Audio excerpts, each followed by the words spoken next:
Baik, kami dari kelompok 3 akan mempresentasikan hasil kerja kami, yaitu Solid Waste Management University Policy Dimension, yang beranggotakan yang pertama Sekar Kinasih, Ardian Arif Widiansyah, Adelia Wahyu Suryandari, Doni Rapi Bagindra, dan Anis Nasrullah Haimazar.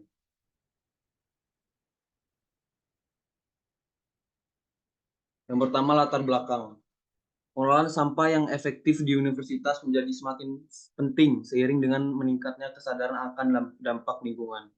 Sebagai lembaga pendidikan, universitas memiliki tanggung jawab besar dalam menerapkan praktik pengelolaan sampah yang berkelanjutan dan menjadi contoh bagi masyarakat. Namun, seringkali kebijakan pengelolaan sampah di universitas belum diterapkan secara optimal.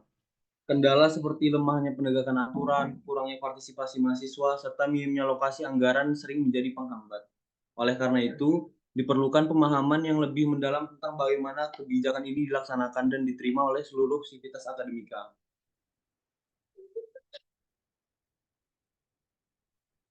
Selanjutnya ada tujuan. Tujuan yang pertama mengidentifikasi pandangan sivitas akademika terkait kebijakan pengelolaan sampah di universitas. Yang kedua, mengetahui perbedaan persepsi sivitas akademika terkait kebijakan pengelolaan sampah di universitas. Yang terakhir, mendapatkan gambaran perbaikan kebijakan pengelolaan sampah yang lebih efektif dan berkelanjutan. Oke, selanjutnya aku lanjut. Jadi pada tahap selanjutnya ada penyusunan pertanyaan. Di dalam tahap ini ada 3 tahap, yaitu yang pertama kajian awal dengan ChatGPT, yaitu adalah tahapnya pertanyaan dikaji menggunakan ChatGPT untuk memastikan relevansi dan kejelasan dari pertanyaan. Yang kedua ada analisis dan modifikasi, yaitu selanjutnya pertanyaan yang udah kami kumpulkan lewat ChatGPT, kami analisis dan modifikasi menjadi yang lebih singkat dan mudah dipahami untuk meminimalkan ambiguitas dengan tipe jawaban dari skala 1 sampai dengan 5. Dengan 1 itu berarti sangat sangat tidak setuju dan 5 sangat setuju. Yang ketiga, uji kelayakan responden. Ini kami gunakan kombinasi pertanyaan positif dan negatif serta pertanyaan pancingan untuk menguji konsistensi jawaban dan reliabilitas responden. Nah, dalam penyusunan pertanyaan ini kami ada 4 aspek. Yang pertama yaitu aspek penegakan kebijakan. Di dalam aspek ini kami ada 3 pertanyaan dengan 2 pertanyaan positif dan 1 pertanyaan negatif. Aspek kedua yaitu aspek kerjasama. Di dalam aspek kerjasama ini kami ada 4 pertanyaan dengan 2 pertanyaan positif, 1 pertanyaan negatif, dan 1 pertanyaan pancingan. Lalu aspek ketiga yaitu aspek kebijakan anggaran serta evaluasi dan transparansi. Di sini kami ada 2 pertanyaan dengan 1 pertanyaan positif dan 1 lagi pertanyaan negatif. Yang terakhir, aspek evaluasi dan transparansi. Di sini kami ada 2 pertanyaan lagi dengan kedua-duanya pertanyaan positif. Baik, saya Adelia Wahyu Suryandari akan melanjutkan presentasi dari Anis. Pada metode penyebaran survei, kami menggunakan Google Form yang survei ini disebarkan melalui WhatsApp. Kemudian, next. Setelah kita mendapatkan 51 responden dari survei yang disebarkan, kita melakukan cleaning data berdasarkan pertanyaan jebakan yang kita buat, yaitu pertanyaan B2, mahasiswa harus diberikan peran aktif dalam perencanaan dan pelaksanaan kebijakan pengelolaan sampah dengan pertanyaan negatifnya, yaitu tidak perlu dilibatkan dalam perencanaan dan pelaksanaan kebijakan pengelolaan sampah. Dari survei yang telah cleaning didapatkan 2 data yang tidak perlu atau tidak sesuai dengan pertanyaan jebakan, sehingga diperoleh data 46 responden setelah di cleaning. Kemudian kita melakukan reliability analysis. Di sini kita menentukan konsistensi, skala atau alat ukur dengan meninjau konteks alfa. Ketika alfa lebih dari 0,3, maka konsistensi internal dianggap cukup, sudah konsisten. Tetapi ketika alfa kurang dari 0,3, maka konsistensi internal dianggap kurang. Next. Berdasarkan aspek-aspek yang kita kaji dalam survei ini, yang pertama adalah aspek penegakan kebijakan, diperoleh skala reliability analisisnya adalah 0,601, yang mana berarti dengan pertanyaan A1, A2, dan A3, itu juga sudah lebih dari 0,3 alfanya, sehingga pada aspek penegakan kebijakan dianggap sudah konsisten. Kemudian pada aspek kerjasama, kita dapatkan skala juga sudah lebih dari 0,3 untuk alfanya. Sehingga untuk pertanyaan B1, B2, minus B2, dan B3, kita anggap konsisten untuk reliability analisisnya. Next, ada pada aspek kebijakan anggaran. Pada kebijakan anggaran, untuk pertanyaan C1, start, dan C2, sudah didapatkan skala konteks alfanya di atas 0,3, sehingga juga kami anggap sudah konsisten.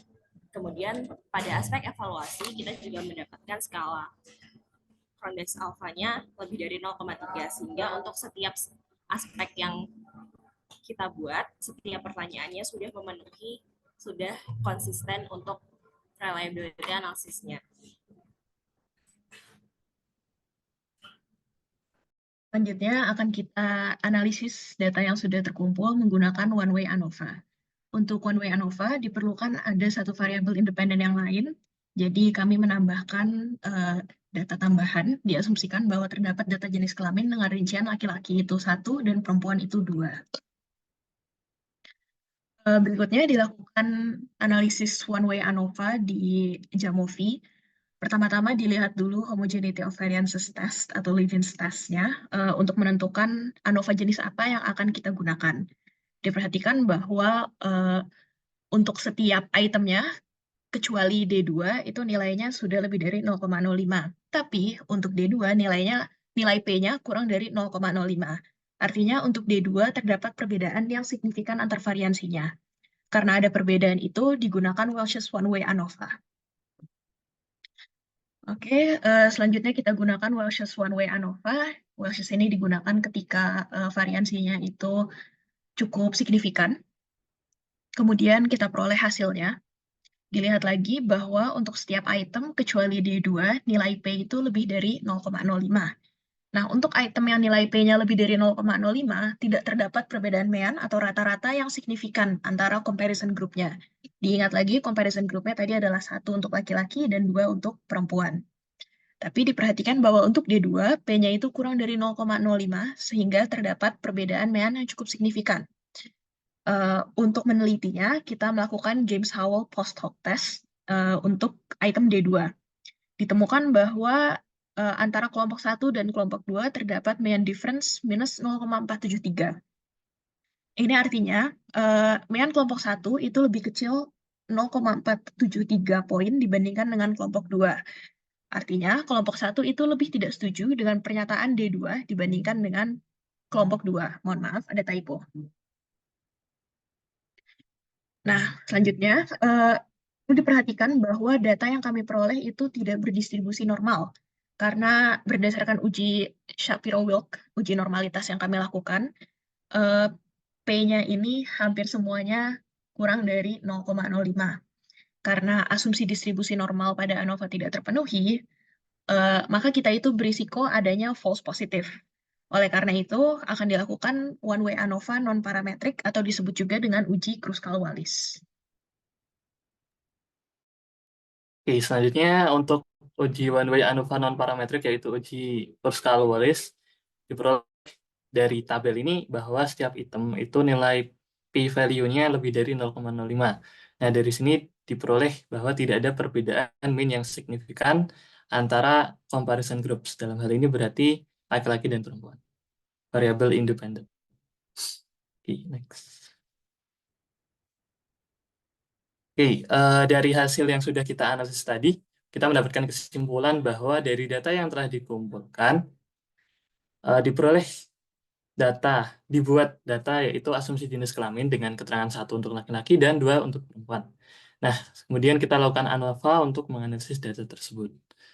Nah, setelah dilakukan ANOVA dengan menggunakan Welch, karena berdasarkan Levens homogeneity test diketahui bahwa terdapat variansi yang signifikan, terdapat perbedaan. Jadi tidak asumsi bahwa variansi itu sama itu tidak ada, jadi kita pakainya yang Wells.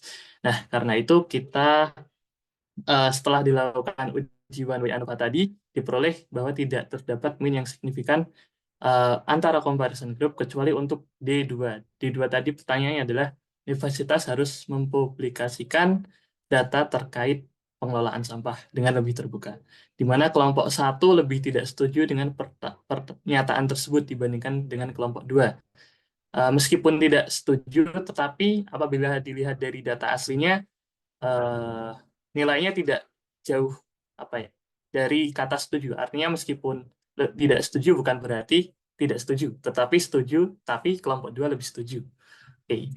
Kemudian ada suatu masalah di sini bahwa data yang kita punya itu tidak memenuhi syarat distribusi normal untuk ANOVA. Sehingga kita harus melakukan one way ANOVA untuk non-parametrik, yaitu cross-Calois. Dari uji one way ANOVA non-parametrik ini diperoleh bahwa tidak ada perbedaan yang signifikan antara comparison groups, yaitu 1 dan 2 tadi. Dan dapat disimpulkan bahwa tidak terdapat perbedaan yang signifikan antara laki-laki dan perempuan dalam memilih jawaban pada kuesioner yang sudah kita lakukan dari awal. Oke, mungkin itu saja presentasi dari kami. Kurang lebihnya kami mohon maaf. Terima kasih. Kami tutup. Wassalamualaikum warahmatullahi wabarakatuh.